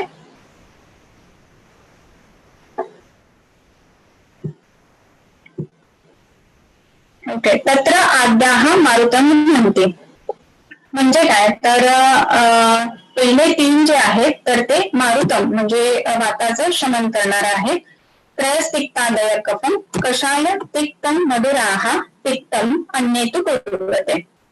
तर ह्याच्यामध्ये पहिले तीन जे आहेत ते दुसरे तीन आहेत आणि कषाय तिक्त मधुर हे जे तीन आहेत तर हे सगळे जे आहेत ना तर ते पित्ताचं शमन करणार आहेत. आणि अन्येतु कुर्वते असं म्हणत असताना त्याच्यामध्ये इतर रस म्हणजे आता पहिले तीन जे आहेत ते सोडून उरलेले तीन जे आहेत तर ते काय करणार आहेत, तर ते कफाचं पहिलं वाताचं जे आहे ते कोपन करणारे आहेत. त्याच्यानंतर त्रयस्तिक्तादयः असं जे म्हटलेलं आहे तर त्याप्रमाणे दुसरे तीन आणि तिसरे तीन हे तीन महत्वाचे म्हणजे वाताचं शमन करणारे जे रस आहेत ते सोडून उरलेले जे आहेत ते वाताचं कोपन करणार आहे. म्हणजे काय, स्वादू अम्ल लवण तिक्त उष्ण कषाय. तिक्त उष्ण कषाय वात वाढवणारे आहेत.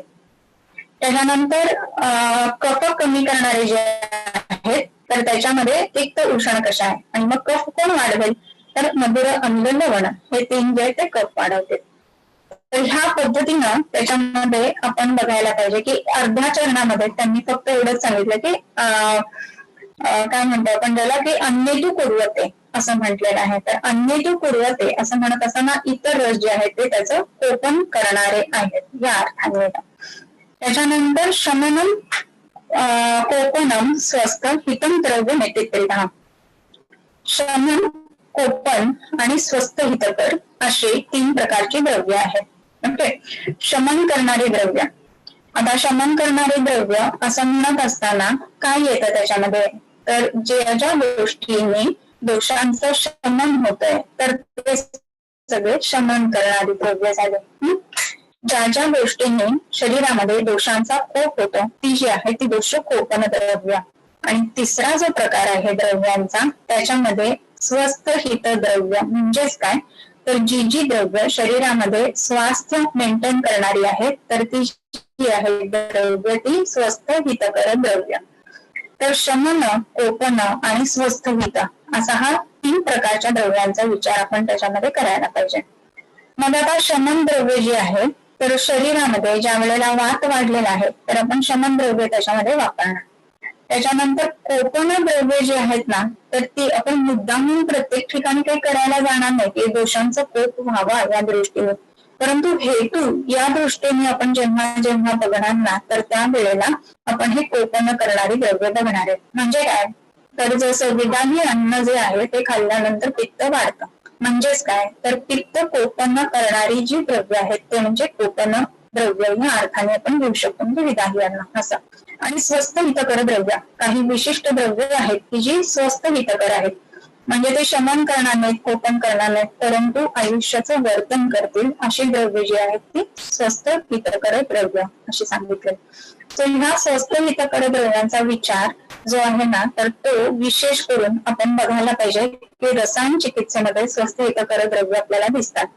शमन आणि कोपन हे चिकित्सा दृष्टीने महत्वाचं आहे. शमन करणारी द्रव्य आपण चिकित्सेमध्ये वापरतो, कोपन करणाऱ्या द्रव्यांनी आपण चिकित्सा हेतू शोधून काढतो आणि स्वस्थ हितकर द्रव्य जी आहेत ना तर ती आपण विशेष करून रसायनांच्या संदर्भामध्ये त्यांचा विचार जास्त करायला पाहिजे. तर अशी तीन कॅटेगरीज मध्ये द्रव्यांची विभागणी सर्वसाधारणतः केलेली आहे. शमनम, कोपनम, स्वस्थ हितम द्रव्यम इति त्रिधा. तर तीन प्रकारचे द्रव्य सांगितले.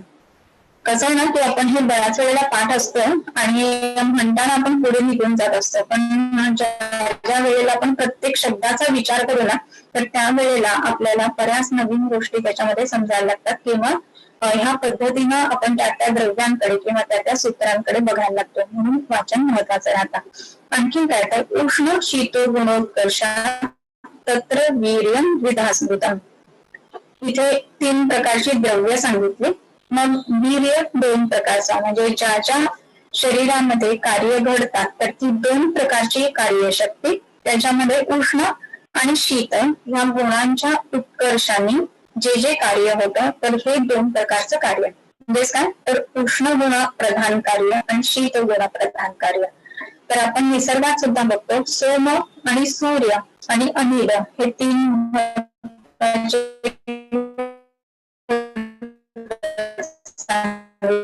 पुन्हा लोकपुरुष साम्य सिद्धांत जो आहे तो शीत गुणात्मक आणि सूर्य जो आहे तो उष्ण गुणात्मक. ह्या दृष्टीने ह्या गोष्टींचा वीर्यांचा विचार करायला पाहिजे. आणखी एक सूत्र सांगितलं की द्रव्यस्य स्वादु अम्ल कटुकात्मकः. तीन प्रकारचे विपाक कोणते तर स्वादु अम्ल आणि कटुक. तर तीन विपाक महत्वाचे तिथे सांगितलेत. मग कोणाचा कोणता विपाक होतो याचं जे आहे ना हे पुढे वर्णन केलेलं आहे 9व्या अध्यायामध्ये. पण इथे कोणाचा कुठला विपाक होतो याच्यापेक्षा आपल्याला कळलं की तीन विपाक होतात. विपाक म्हणजे काय हेही आपल्याला आता माहित नाही. आपण सूत्रस्थानात समजा पहिलाच अध्याय वाचतोय, अगदीच नव्याने आपले ऍडमिशन झाले, तर आता आपण एवढं लक्षात ठेवूयात मॅडम की तीन विपाक असतात. विपाक म्हणजे काय तर शरीरामध्ये ज्या वेळेला द्रव्य जातं जाठराग्नीचा त्याच्यावरती संस्कार होतो आणि जाठराग्नीतनं नंतर जाठराग्नीचा संस्कार झाल्यानंतर शरीरामध्ये जे काम ठेवल्यावर जे द्रव्य जसं असतं तसंच्या तसं ते पोटात गेल्यावर नसतात, तर ते वेगळं काम करतात. सो प्रत्येक प्राणी किंवा प्रत्येक त्या योनीला योनी याचा अर्थ आपण वेगवेगळ्या योनी बघतो की प्राणी योनी किंवा कीट योनी किंवा जरायुज योनी. तर ह्या योनीप्रमाणे हे द्रव्य जे आहे ना ते पोटात गेल्यानंतर वेगवेगळ्या पद्धतीने काम करेल. आणि म्हणून असं योनी भेदांनी आपण शास्त्र बघतो. आणि म्हणून ज्या ज्या वेळेला आपण रिसर्चचा विचार करतो ना तर त्याच्यामध्ये आता बरेचसे जे रिसर्च केले जातात तर त्याच्यामध्ये ते अल्बिनो रॅट्स वरती करून मग त्याचा परिणाम असा आहे म्हणून तो मानवांमध्ये वापरा. तर ही गोष्ट ठीक आहे ना, परंतु कसं आहे ना की ते रॅटची योनी वेगळी आहे आणि जरायुज आपली म्हणजे मानवाची योनी वेगळी आहे आणि म्हणून ते निष्कर्ष तसेच्या तसे आपल्याला लागू करताना दिसत नाहीत.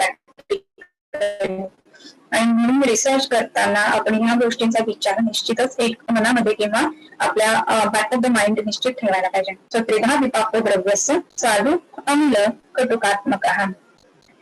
त्याच्यानंतर जे आलेलं आहे ना त्याच्यामध्ये आता गुणांचं वर्णन चालू होतं तिथे. गुरु मंद हिमस्निग्ध श्लक्ष्ण सांद्र मृदुस्थिराः गुणाः ससूक्ष्म विशदाः विंशतिस्स विपर्ययाः. 20 गुण सांगितले. मग त्याच्यामध्ये पदार्थ विज्ञानाचा प्रश्न इथे चालू होता. मग गुरुवारी गुण सांगा, परादी गुण सांगा आणि आत्मगुण सांगा आणि टोटल किती गुण आहेत तर तेवढे सांगा. तर आता तुम्हाला हा होमवर्क आहे की गुरुवारी गुण सगळे लिहून काढायचे जे समोर आहेत, परादी गुण लिहून काढायचं आणि तिसरी महत्वाची आत्मगुण लिहून काढायचं आहे. टोटल गुण कोणते आहेत तर ते सांगायचं. आणि याच्याबरोबर मला तुम्हाला अभ्यास द्यायला नक्की आवडेल कारण फार थोडा दिला आणि आठवड्याचा वेळ असला की मग तो बहुतेक होत नाही अभ्यास. तर थोडा जास्त दिला की लक्षात राहील की अरे हे करायचंय ते करायचंय. तर 2 दिवस तुम्हाला दिले ते मगाच मागच्या वेळेचं जे उत्तर आहे त्याच्यासाठी. त्याच्यानंतर हे गुण जे आहे गुरुवादी परादी ह्यासाठी आताचा वेळ दिलेला आहे. आणखी एक महत्वाची गोष्ट की आपण जर पाठ असेल तर त्याला अनुवृत्ती द्या आणि जर भागवताचा पहिला अध्याय पाठ नसेल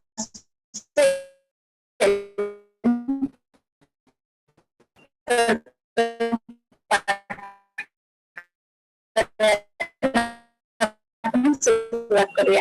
आता तुम्ही तेज मिळतं पाठांतराने आणि म्हणून नित्य जर पाठांतर केलं गेलं तर बुद्धीच्या तेज वाढल्यामुळं शरीरात आपोआपच रसायन कर्म घडतं आणि रसायन कर्म घडल्यामुळं आपल्या स्वतःच्या शरीरामध्ये लॉन्जिव्हिटी किंवा आयुष्यमान हे वाढायला लागतं आणि म्हणून आयुष्यमान वाढण्यासाठी एकतर पाठांतर करावं स्वतःसाठी.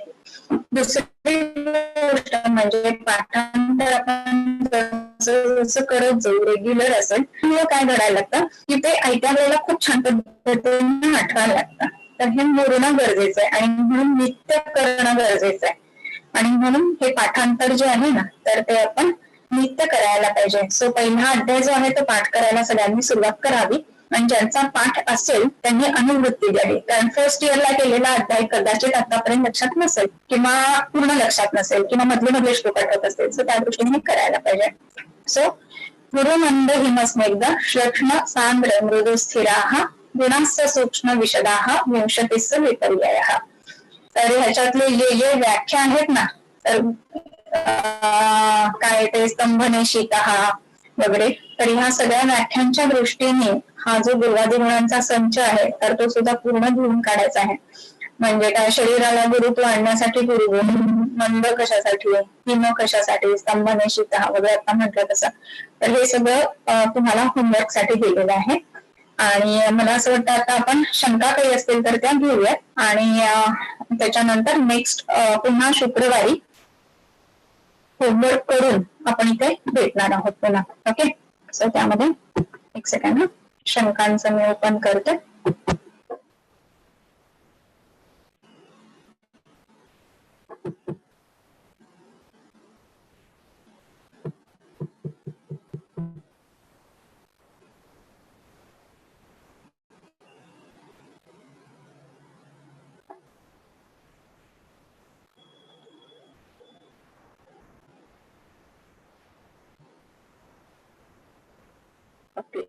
एक 2 ते 3 मिनिटासाठी मधला जो आहे तर त्याच्यामध्ये साऊंड नाहीये, पण मला वाटतं ते आपण हे घेतलेलं आहे. परत स्क्रीन शेअर चालू असतो ना त्यावेळेला चॅटबॉक्स मला दिसत नाही, सो मोबाईलवरती जर मेसेज टाकला तर बेटर आहे, मोबाईल सोबत असतो. Okay, so thank you. मध्ये तुम्ही सांगितल्याबद्दल की साऊंड नाही आहे, पण ठीक आहे. तर 3 मिनिटाचा वगैरे आहे, पण 3 मिनिटाचं ते आपण रिकॅप केलेलं आहे.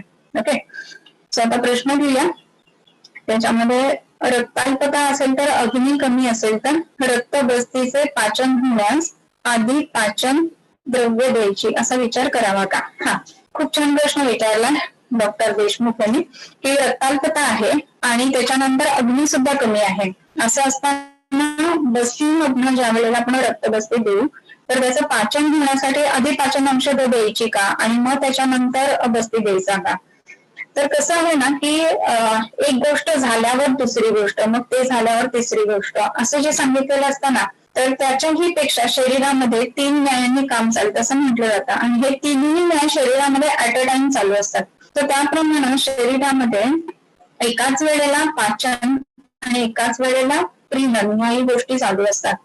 आता 2 म्हणाल हे काय सांगताय तुम्ही, तर आता आपण एक साधं शतावरीचं उदाहरण घेऊया. आता समजा शतावरी आहे आणि शतावरी काय करणार आहे, तर गुरुगुणाशी आहे, पृथ्वी महाभूतात्मक आहे, आपण बघितलं की ते कंद आहे, परंतु ती वेलपड आहे, बरोबर. सो आता ही जी शतावरी आहे तर ती शरीरात गेल्यानंतर शरीरामधलं गृहणाचं काम करणार आहे का, तर शतावरी करणार आहे गृहणाचं काम. परंतु जर शरीराला अशी आवश्यकता असेल की अग्निवर्धन हवं आहे तर तिथं अनुरसाने तिचं अग्निवर्धनाचं काम होईल आणि म्हणून एकाच वेळेला अग्नीचं वर्धन पण आणि बृहण पण ह्या दोन्ही गोष्टी शतावरी घडतील की नाही, एकेरी द्रव्य शतावरी दिले तरी. मग जर आपण योग दिले वेगवेगळे तर ते योग एकाच वेळेला अनेक कामं करतील की नाही करतील शरीरामध्ये, तर करतील. आणि त्याच कारणामुळे असं आहे की आधी पूर्ण पाचन करून घेऊ आणि मग रक्त वाढवू असं जर म्हटलं तर रक्तम जीव इति स्थिती असं म्हटलेलं आहे. आपल्याकडे असेही पेशंट आहेत की ज्यांच्यामध्ये 4 किंवा 6 असं हिमोग्लोबिन आहे आणि आता इमिजिएट काहीतरी करण्याची गरज आहे. दॅट टू समजा जर प्रेग्नंट असेल 6-8 हिमोग्लोबिन घेऊन, तर तिथे आपल्याला लगेचच रक्त वाढवण्याची गरज आहे. मग तिथे आपण लंघन करू, मग पाचन करू आणि मग हे घेऊ, तर एवढा वेळ नसतो. आणि म्हणून एका बाजूला लंघन म्हणण्यापेक्षा सिद्ध अन्न असं देणं, त्याच्यानंतर औषधांमध्ये धात्वग्नी आणि अग्नी वाढेल अशी औषधं देणं आणि तिसऱ्या बाजूला रक्तबस्ती देणं, असं एकाच वेळेला जरी केलं ना तरी सुद्धा रक्तबस्तीचं पाचन व्हावं आणि त्याच्यातून ती गोष्ट घडावी.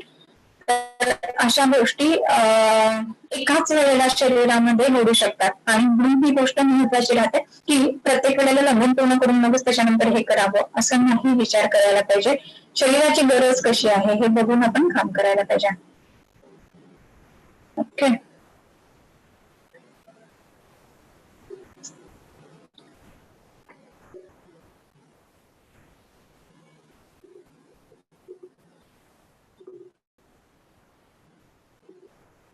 अजून काय क्वेश्चन विचार बघते.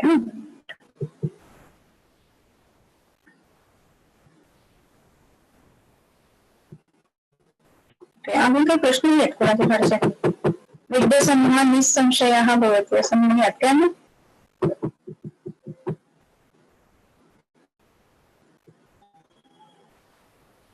ठीक आहे, तसंही कसं आहे ना की सूत्रस्थान असल्यामुळे त्याच्यामध्ये खूप साऱ्या एकदम शंका आहेत असं नाही. हे ना समजून घेण्याचं किंवा सूत्र जी आहेत तर ती रवंथ करण्याचं साधन आहे बरं का. म्हणजे ते आधी खाऊन घ्यायचं आणि पुन्हा पुन्हा त्याचा विचार केल्यानंतर चघळल्यानंतर पुन्हा त्याचं पाचन होत असतं. तर याला रवंथ असं म्हणतात. इंग्लिशमध्ये काय म्हणतात मला माहिती नाही. काय नाही रवंथ करणे. पुन्हा ते चिव करतात ना गाई वगैरे, तर तशा पद्धतीनं तर तसं ते पुन्हा पुन्हा करावं असं आहे. तरच त्याचं पाचन चांगल्या पद्धतीने होतं. आणि म्हणून आपण ग्रंथाचं रवंथ करावं नेहमी, असं एक मी तुम्हाला नक्की सांगेन. त्याच्यानंतर काही शंका असतील तर विचारा आणि मग बघूया. एक आहे की काही पेशंटमध्ये वेट गेन करायचं असल्यास पेशंटची अग्नी प्राकृत आहे का, तर कसा विचार करावा. वेट गेन करायचं असेल ना तर काही गोष्टी महत्वाच्या आपल्याला बघायला लागतात. की आपण हे बघितलं की मांसाद मांसन मांसेना, म्हणजे मांस शरीरातलं वाढवण्यासाठी मांस धातू वापरावा. तर पेशंट जर का नॉनव्हेज न खाणारी असेल तर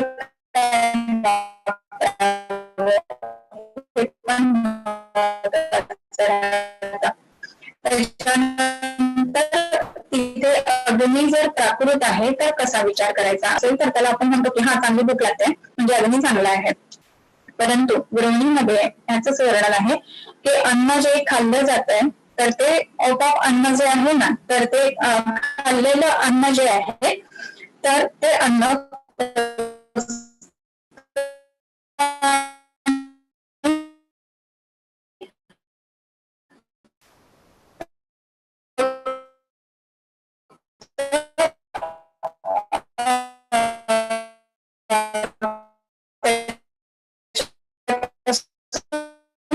तयार होतं आणि फक्त मल होतो आणि म्हणून रसोपरसमा रक्तदान खाल्लेलं आहे ज्याचा आहार रसामध्ये परिणाम झालेला आहे. ह्या आहार रसाचं परिणाम धातू घटकांमध्ये होत असताना ते धातू घटकाचे धात्वग्नी जर चांगले असतील तर ते परिणाम चांगलं होईल. आणि म्हणून धात्वग्नी चांगलं होण्यासाठी औषधं वापरायला पाहिजेत. मग धात्वग्नी चांगली करणारी औषधं जी आहेत ना तर ती कुठली, तर ह्याच्यामध्ये सिद्ध अन्न जे आहेत ना तर त्याचा परिणाम धात्वग्नी वाढवण्यासाठी म्हणून होत असतं. कसं आहे की ज्या ज्या वेळेला आपण जाठराग्नीचा विचार करतो तर आपल्याला भूक लागते किंवा जरण शक्त्या असं जेव्हा म्हणतो की पचते बाबा व्यवस्थित म्हणजे जाठराग्नी चांगला आहे. परंतु धात्वग्नी आपण कसं ओळखायचंय तर धात्वग्नीच्या संदर्भामध्ये व्यवस्थित खातोय पितोय मग चिडचिड होत नाही, रागा होत नाही, उंची वाढते, बल वाढतंय, त्याच्यानंतर वर्ण चांगला होतोय, प्रभा वाढते, केस चांगले आहेत किंवा जो मल स्वरूप आहे तर त्या गोष्टी चांगल्या आहेत. हे सगळं बघत असल्यानंतर आपल्याला समजतं की ही जे खातोय त्याचा धात्वग्नीच्या मुळे परिणाम होतोय ते चांगल्या पद्धतीचं होत आहे. परंतु ज्या ज्या वेळेला खातोय आणि फक्त मलप्रवृत्तीतून गोष्टी बाहेर पडतात असं जेव्हा जेव्हा होतं ना तर त्यावेळेला धात्वग्नी काम करत नाहीये असा अर्थ आपण घ्यायला पाहिजे. आणि म्हणून सिद्ध अन्न वापरायचे.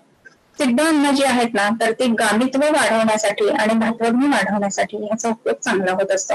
आणि म्हणून आता ह्या पेशंटला आपण देत असताना आता समजा वजन वाढवायचं आहे तरी सुद्धा आता समजा तुम्ही मला विचाराल की तीक्ष्ण उष्ण गोष्टी जर वापरल्या तर मग आणखीन बारीक नाही का होणार, तर असं नाही होत. तर ते शरीरामध्ये गामित्व हा प्रकार आहे.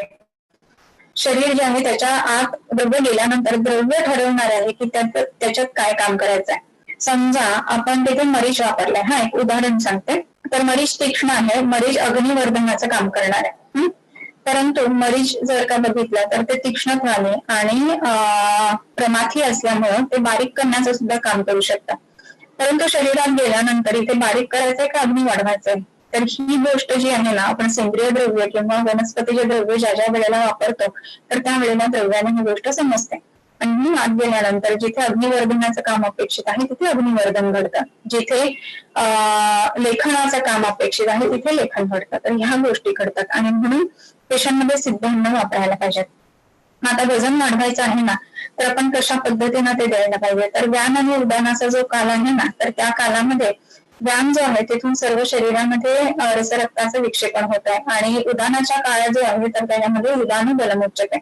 तर बल वाढवण्यासाठी व्यान आणि उदानाच्या काळामध्ये म्हणजे दोन्ही जेवणानंतरची जी औषधं आहेत ना तर ती त्या पद्धतीने वापरायला पाहिजे.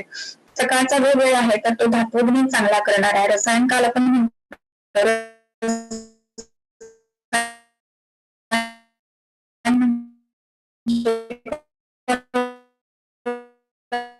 ऍक्टिव्हिटी रसायन एवढं आपण धातू चांगणात्मक असणारं द्रव्य असतात तरी त्याचे प्रक्षेप केवढे असतात का, तर ते धातुअग्नी चांगले करतील म्हणून. सो धातुअग्नी वाढवणारी जी औषध आहेत ती सकाळी देणं, आणि रात्री शरीराचं वेअर अँड टेअर कमी करणारी म्हणजे अंग प्रशमन जे आहे ना, तर अशी द्रव्य वापरायची की रसधातूची विकृती दूर होईल. या पद्धतीने औषधं दिली ना तर वजन वाढायला खूप चांगली मदत होते. वजनाच्या बाबतीत आणखी एक गोष्ट जरूर बघायला हवी की त्याच्यात जेनेटिक फॅक्टर सुद्धा कारणीभूत असते. त्याचे आई वडील आणि कुणापैकी एकदमच जास्त बारीक असेल ना तर कितीही औषधं दिली ना तरी फार फरक पडत नाही, आणि मग त्याच्यामध्ये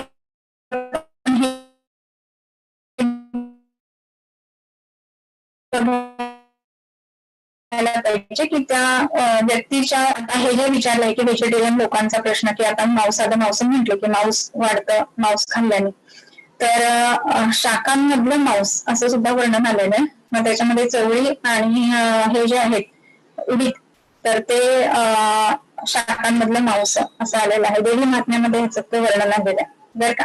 कोवळा जो आहे ना तर तो पशुप्रमाणे आहे, म्हणजे कोवळ्यावरती रोम असतात आणि ह्याच्यावरती सुद्धा शेळी वगैरेच्या सुद्धा अंगावरती लव असते, तर त्याप्रमाणे कोवळा आहे आणि म्हणून कोवळा जो आहे तो वजन वाढवण्यासाठी कारणीभूत ठरतो, त्याचं गामित्व मांसाकडे ठरतं. तर ह्या पद्धतीने व्हेजिटेरियन लोकांचा सुद्धा आपण त्याच्यात विचार करू शकतो. आणि मज्जा वृद्धी करण्यासाठी काय देता येईल असं विचारलंय की व्हेजिटेरियन लोकांमध्ये आता जसं मी सांगितलेलं होतं की ते ब्रेन खातात बकरीचा, तर मग त्याच्यामध्ये आपण मज्जा वाढवण्याच्या दृष्टीने ब्रेन जो आहे ना तर तो काय आहे, तर जी जी गोष्ट नटशेल मध्ये आहे ना तर तिचं गामित्व मज्जेकडे आहे. म्हणजेच काय, तर स्कलच्या आत आहे ब्रेन आणि म्हणून तो शरीरामध्ये मज्जाधातू वाढवण्यासाठी कारणीभूत आहे.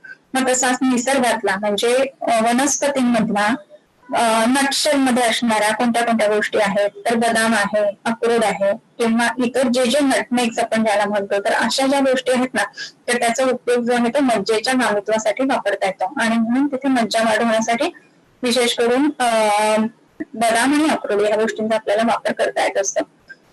आणखीन एक गोष्ट महत्वाची की बदामामध्ये सुद्धा एक ममरी बदाम म्हणजे कडवा बदाम म्हणून येतो, तर ते अमेरिकन बदाम जे असतात आल्मंड, तर ते पूर्ण दोन्ही बाजूने फुगीर असतात आणि ममरी बदाम जो असतो तो एका बाजूने असा थोडासा चपटा असतो, तर तो सर्वसाधारणतः औषधांमध्ये वापरला जातो. तो गोडीला थोडासा कमी असतो, कडसर असतो किंचित, परंतु तो मज्जा वाढवण्याच्या दृष्टीने जास्त चांगला असं म्हटलं जातं. ओके, पेशंट व्हेजिटेरियन आहे, ओके मी सांगितलं त्याचं. त्याच्यानंतर कषाय रसाचा गुरुगुण असून देखील ते सर्वात कमी बलप्रद का. हा, तर धातूंचं संघटन कुठलं आहे हे बघायचं आणि त्या दृष्टीने तो रस कशातून तयार झालेला आहे. तर आता कसं आहे ना की इथे ज्या क्रमाने सांगितलं ना पूर्ण ग्रंथात तोच क्रम आपल्याला दिसतो वापरलेला. म्हणजे रसायन स्वादू अम्ल लवण तिक्त उष्ण कषाय हे 6 रस झाले. कषाय लास्ट रस आहे. पुढच्या अध्यायामध्ये जेव्हा सांगतात क्ष्म अंबो अग्नी क्ष्म तेज ख वायू अग्नी गो अनिल असं सांगितलंय. तर कशा रस कशाने बनलेला आहे, तर गो आणि अनिल म्हणजे पृथ्वी आणि अनिल वायू यांनी बनलेला आहे. आणि तेव्हा पृथ्वीचा गुरुगुण त्याच्यामध्ये दिसतो, परंतु वाताचा अधिक्य त्याच्यामध्ये आहे आणि म्हणून कषारस जो आहे ना तर तो गुरुगुणाचा असून सुद्धा तर तो वात म्हणजे जो आहे तर तो बलप्रद नाही होऊ शकत, कारण तो आकाशीय पण तेवढाच आहे गुरुगुण असल्यामुळे आणि आकाश आणि पृथ्वीचा बनलेला असल्यामुळे, आणि म्हणून त्याचं जे आहे ना ते बलप्रदत्व जे आहे ते बघायला पाहिजे. विपर्यस्त विपर्यय हा एक्सप्लेन कराल का. ओके, त्यावेळेला साऊंड बाईट झाला. ठीक आहे, आपण काय करूयात नेक्स्ट लेक्चरला विपर्यस्त विपर्यय हा पुन्हा घेऊयात हवं तर, कारण की असं एक 4 मिनिटात सांगण्यापेक्षा व्यवस्थितच त्याच्यामध्ये आपल्याला सांगता येईल. ओके, त्याच्यानंतर गृहिणीतून जर प्रतिष्ठा उत्पन्न होत असेल तर कशा विचार करावा. छान प्रश्न आहे. तर गृहिणी जो आहे ना व्याधी, तर त्याच्यामध्ये काय होतं, तर गृहणात गृहिणीमत आहे, गृहिणीचं कर्तव्य झालं, कार्य झालं. म्हणजे काय, तर अन्नम गृह्णाती पचती विवेचयती मुंचते. आधी थांबवणं अन्नाला, मग त्याचं पूर्ण पाचन करणं आणि झालंय की नाही पचन बघून त्याप्रमाणे पुढे सोडणं, हे गृहिणीचं काम आहे. बरोबर. हे जर गृहिणीचं काम बिघडलं तर काय होत आहे की पाचन झालंय की नाही बघत नाही आणि तसंच अन्नाचं पुढे विमोचन करत आहे. याचा अर्थ काय की समता असताना पुढे अन्न जाते. आणि त्याच्यामुळे काय होतं तर जिथे कटु अवस्था पाक तिसऱ्या अवस्थांमध्ये असायला हवा अन्नाच्या तो नाही येत, मग तिथे माधुर्य यायला लागतं. म्हणजेच काय तर सकफ मलप्रवृत्ती व्हायला लागते. कफ जो आहे जिथे जिथे कफ असतो तिथे तिथे मधुरता आहे, बरोबर. आणि म्हणून सकफ मलप्रवृत्ती म्हणजे चिकट मलप्रवृत्ती अशी होते गृहिणीमध्ये आपण बघतो, किंवा कृतसंज्ञक आहे त्याचं श्रेष्ठ लक्षण म्हणून घेतलं जातं. तर याचा अर्थ आता आपण बघितला की सामता आहे मलामध्ये आणि कफ सदृश अशी मलप्रवृत्ती होते. मग हे जे आहे ना पक्वाशयामध्ये आहे आणि जिथे कटु अवस्थापाक असायला हवा, आकाशीय वायव्य गुण असायला हवे, तिथे कफ आलेला आहे. मग जर वाताच्या स्थानामध्ये कफ वाढतोय तर त्याची रिफ्लेक्शन जी आहे तर ती कफाच्या स्थानांमध्ये दिसणार का नाही दिसणार, तर दिसणार. आणि म्हणूनच कफाच्या स्थानामध्ये दिसत असताना आपण बघतो की विशेष करून मग सर्दी किंवा सिंहाणकाख्य किंवा प्रतिशाय हे लक्षण आपल्याला दिसायला लागतं.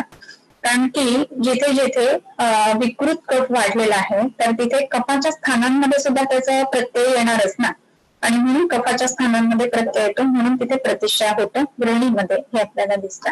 ओके, झालं. विपर्यस्त विपर्य सांगू का, अजून काही क्वेश्चन नाही आहे. ठीक आहे, मग हा आपण लास्ट क्वेश्चन घेऊया आणि विपर्यस्त विपर्य हा परत एकदा सांगताय. तर आपण हे बघत होतो की बुद्धी समाने सर्वेषां विपरीत विपर्य. विपरीत गोष्टींनी विपरीत गोष्टी घडतात. म्हणजे काय, बुद्धी ही समाने ही सर्वेषां, सर्व गोष्टींची बुद्धी समान गोष्टींनी होते आणि विपरीत गुणांनी त्याचा ऱ्हास होतो असा त्याचा अर्थ झाला. म्हणजेच काय, विपरीत गुणांनी ऱ्हास म्हणजे काय, तर आता वृद्धी आपल्याला करायची असेल शरीरामध्ये गुरुगुणाची तर गुरुगुणात्मक आपण गोष्ट घेणार. परंतु शरीरामध्ये आळस आहे, जडपणा आहे, तो आपल्याला घालवायचा आहे. समजा गुरुगुण आहे तर तो गुरुगुण घालवायचा आहे, तर आपण काय वापरायला पाहिजे, तर लघुगुणाची गोष्ट वापरायला पाहिजे. मग आता या लघुगुणाच्या गोष्टी कुठल्या, तर जसं लेखनीय गुण आहे, किंवा लघुगुण शरीरामध्ये आणण्यासाठी पंचकोल आहे, किंवा एकटा लघुगुण जर का आपण बघायला गेलो तर पटोलासारखं द्रव्य आहे की जे पाचन करेल. तर ह्या पद्धतीनं गुणात्मक म्हणून आपण गुरु आणि लघु याच्या विरुद्ध या पद्धतीनं वापरू शकतो.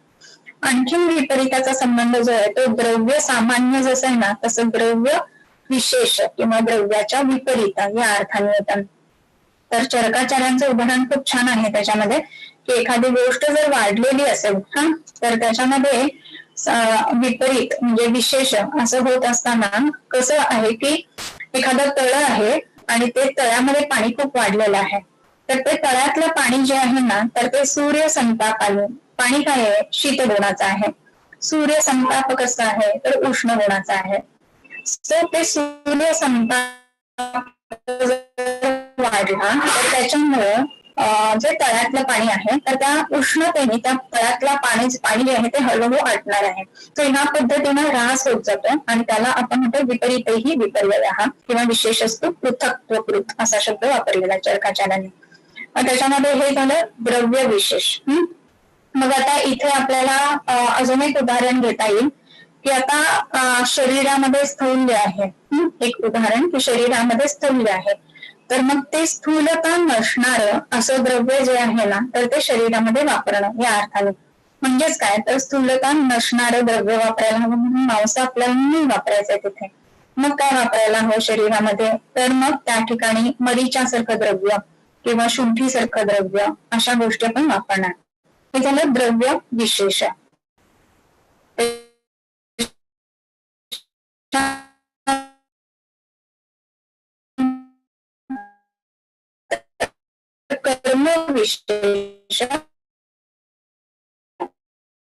कर्मविशेषामध्ये पण तर शरीरामध्ये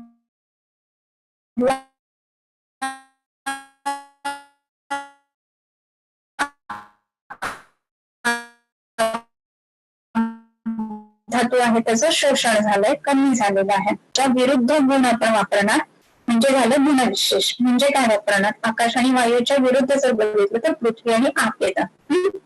म्हणून आपण त्याला साखर घातलेलं किंवा लिंबू घातलेलं अशा पद्धतीचं जर तर्पण दिलं तर तिथे इमिजिएट चक्कर त्याची कमी येणार आहे. सो हे झालं गुणविशेष.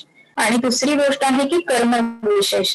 मग कर्म म्हणत असताना शरीरामध्ये विविध जी कर्म होतात तर त्याचं वैशिष्ट्य विशेषत्व म्हणजे त्याच्या बरोबर विरुद्ध कर्म करणारी अशी शरीरामध्ये द्रव्य वापरणं. म्हणजे काय की आता शरीरामध्ये सामता उत्पन्न झालेली आहे. तर सामता घालवण्यासाठी काय करायला हवं तर सामता काय उत्पन्न करते तर गौरव म्हणजे जडपणा उत्पन्न करते. म्हणजे सामता घालवण्यासाठी लंघन करायला पाहिजे जे लघु गुणाचं आहे. बरोबर. सो ह्या पद्धतीनं आपण त्या कर्माचा सुद्धा विचार करायला पाहिजे. तर कर्मातून ती गोष्ट कमी करणं याला आपण म्हणणार आहे कर्मसामान कर्म विशेष.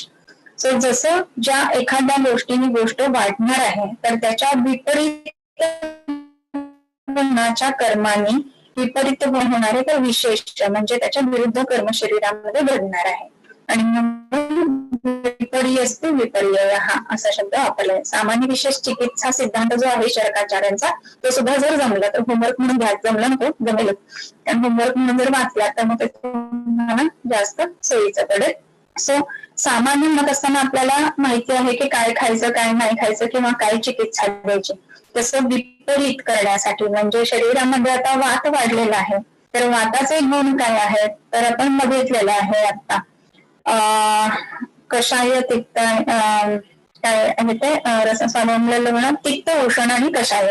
मग त्याच्या विरुद्ध गुण वापरणं वात शमन करण्यासाठी म्हणजेच काय तत्राद्ध मारुतम घंटी म्हणजे साधू आंबे लवण हे तीन गुण वापरणं ह्या गोष्टींचा विचार करायचा. असं विपर्यस्तु विपर्यय हा ह्याचा विचार करायला पाहिजे. आय थिंक समजलं असेल आता. त्या गोष्टींनी आपण बघूया. ओके ओके अजून एक क्वेश्चन आहे डॉक्टर कुंभार यांनी विचारला की रुग्ण रोगा सर्वे मंडेग्न अकॉर्डिंग टू चरक रोगा सर्वे अपि वेग विधारण अकॉर्डिंग टू वाग्भट असे का. रोगा सर्वे मंडेग्न चरकांनी म्हटलं तसं वाग्भटांनी म्हटलं बरं का. कुठे म्हटलंय तर निदान स्थानामध्ये म्हटलं रोगा सर्वे मंडेग्न सुतरा मुगरा आणि तू अजीर्णान मननेश्चापी जायते मलसंचयात. त्याच्यानंतर रोगा सर्वेपी जानते वेगविरण धारणे हे सुद्धा एक चिकित्सा सूत्र आहे. म्हणजे काय तर सर्व रोग ज्या ज्या वेळेला आपण विचार करतो त्याच्या वेळेला महत्वाच्या गोष्टींमध्ये अग्नीचा विचार करा वेगविधारणाचा विचार करा. आणि दुसरी गोष्ट आहे की सगळ्यात दोषांनीच व्याधी होतात तर दोषांचा विचार करा. तर चिकित्सा सूत्र जे आहे ना जे सूत्रस्थान जे आहे ते ह्या चिकित्सा सूत्रांना अनुसरून सांगितलेलं आहे. आणि म्हणून ह्या गोष्टींचा विचार जो आहे ना म्हणजे हे एकदा सांगतात ते एकदा सांगतात म्हणजे वेगळं आहे असं नाही. म्हणजेच काय तर शरीरामध्ये अनेक संप्राप्त्या एकाच वेळेला घडत असतात. म्हणजे ज्या वेळेला अग्नी पण मंद आहे आणि वेग आणि उदीरणाने विधारण जर का होत असेल तर ती संप्राप्ती जी आहे ना ती जास्त वेळ घडेल. त्याच्यामध्ये आपण बघतो की मंदाग्नीने रोग होणारच. मग वेग विधारण आणि धारणाने अग्नीवरती पण परिणाम येतो आणि अग्नीवर जसा परिणाम येतो ना तसा धात्वग्नीवर पण परिणाम येतो. बऱ्याच वेळेला असं होतं की भूक लागते किंवा मी वेळेवर जेवतो म्हणून माझा अग्नी चांगला आहे असं पेशंट सांगत असतो. पण आपण त्या गोष्टी बघायला पाहिजे की जसं जाठराग्नी महत्वाचा आहे तर तसाच धात्वग्नी कसा आहे आणि धात्वग्नीच्या बरोबरच पंचमहाभूताग्नी कसा आहे ही सुद्धा गोष्ट महत्वाची राहते. आणि म्हणून ह्या दोन गोष्टी वेगळ्या वेगळ्या नाहीयेत बरं का की वेग उदीरण धारणाने एक जण म्हणतात होतात आणि एक जण म्हणतात की ह्यानी होत आहे असं नाहीये ते. तर दोन्ही गोष्टी तेवढ्याच महत्वाच्या आहेत आणि म्हणून हे बघायला पाहिजे. तर त्याच्यामध्ये वेगांचं उदीरण आणि धारण हे सुद्धा त्या सूत्रस्थानामध्ये सांगून ठेवलेलंच आहे. तर त्या दृष्टीने आपण त्याकडे बघायला पाहिजे. ओके अजून काही असेल क्वेश्चन तर विचारा अदरवाईज आपण थांबूयातच.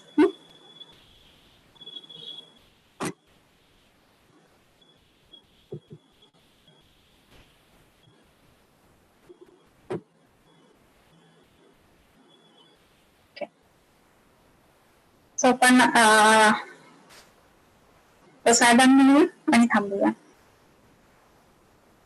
किंबहुना तुमचे केले धर्म कीर्तन हे सिद्धी गेले तेथ माझे जुळले पायिकपण आता विश्वात्मके देवे येणे माग्यज्ञे तोषावे तोषणे मग द्यावे पसायदान हे जे खळांची व्यंकटी सांडो तया सत्कर्मी रतिगाढो भूता परस्परे पडो मैत्र जीवांचे दुरितांचे तिमिर जाओ, विश्वस्वधर्म सूर्ये पाहो, जो जेवांशील तो तेला हो प्राणयात.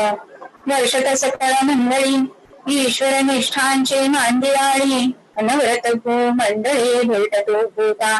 चला कल्पतरूंचे आरव, चेतना चिंतामणींचे गाव, बोलते जे अर्णव पियुषांचे, चंद्रमे जे अलांछन, मार्तंड जे पापहीन, ते सर्वाही सदा सज्जन सौयरे होतो. किंबहुना सर्वसुखी पूर्ण होमी तिही लोकी, भजितो आदी पुरुषी अखंडित, आणि ग्रंथ उपजली ये विशेषी लोकी ये, दृष्टादृष्ट विजय हो आवेजे. हे थांबणे श्री विश्वेश्वराओ, हा होईल दान पसाओ, येणेवरे ज्ञानदेव सुखिया झाला, येणेवरे ज्ञानदेव सुखिया झाला, येणेवरे ज्ञानदेव सुखिया झाला. पुन्हा भेटूया पुढच्या शुक्रवारी 5 वाजता.